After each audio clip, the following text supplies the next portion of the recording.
নজর রাখবো পরবর্তী সংবাদে।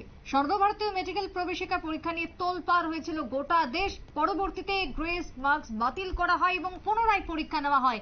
নতুন ভাবে প্রকাশিত হলো এবার নিট ইউজির ফল। সংশোধিত রেজাল্ট প্রকাশ করেছে আজ এনটিএ।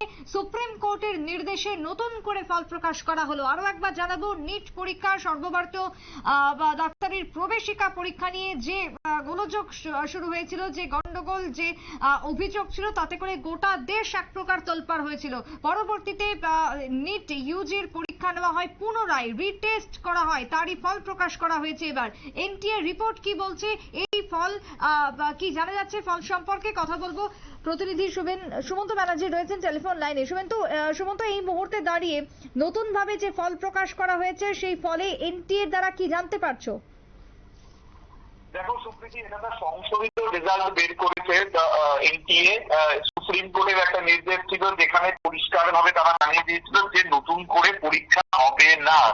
কারণ কদিন আগেই আমরা দেখেছিলাম যে নিটের যে প্রশ্নপত্র, সেখানে একটা ভুল ধরা পড়েছিল, যেখানে একই প্রশ্নের দুটো সঠিক উত্তর ছিল এবং সেটা নিয়ে কিন্তু কেন্দ্রের সলিসিটর জেনারেলকে রীতিমতো ভর্ৎসনা করেন সুপ্রিম কোর্টের বিচারপতিরা এবং সেখানে তারা প্রশ্ন করেন যে কি করে একটা প্রশ্নের দুটো উত্তর হতে পারে।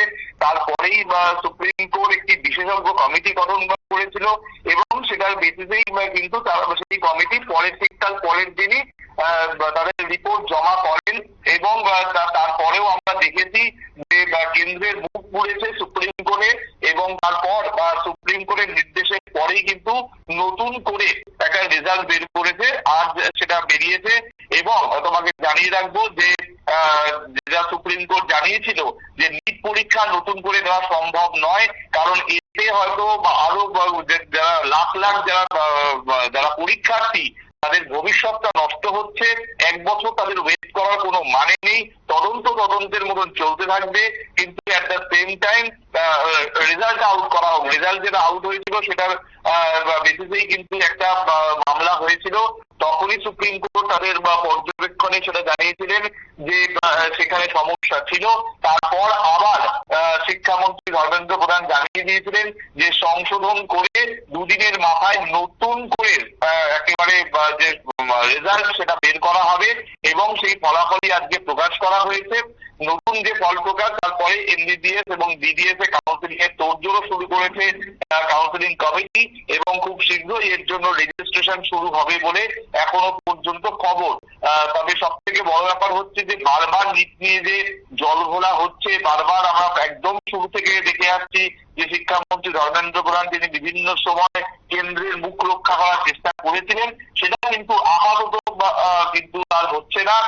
কারণ বারবার যখন সমস্যা ধরা পড়ছে, বারবারই কিন্তু তাদেরকে নতুন করে বক্তব্য পেশ করতে হচ্ছে। এবং তোমাকে জানিয়ে রাখবো যে তোমাকে যেটা একটু আগেও বলছিলাম যে পদার্থবিদ্যার একটি প্রশ্ন যেটা নিয়ে সমস্যা তৈরি হয়েছিল, সেটার বেসিসেই কিন্তু আজকে রিভাইজ এই রেজাল্ট বের করা হয়েছে এবং তারপরে কাউন্সিলিং যে প্রক্রিয়া, সেটার জন্য কিন্তু ইতিমধ্যে তোড়জোড় শুরু হয়ে গেছে। সুতরাং রেজিস্ট্রেশন আর কদিনের মধ্যেই হবে, কবে থেকে কি হবে সেটা এখনো পর্যন্ত জানা যায়নি।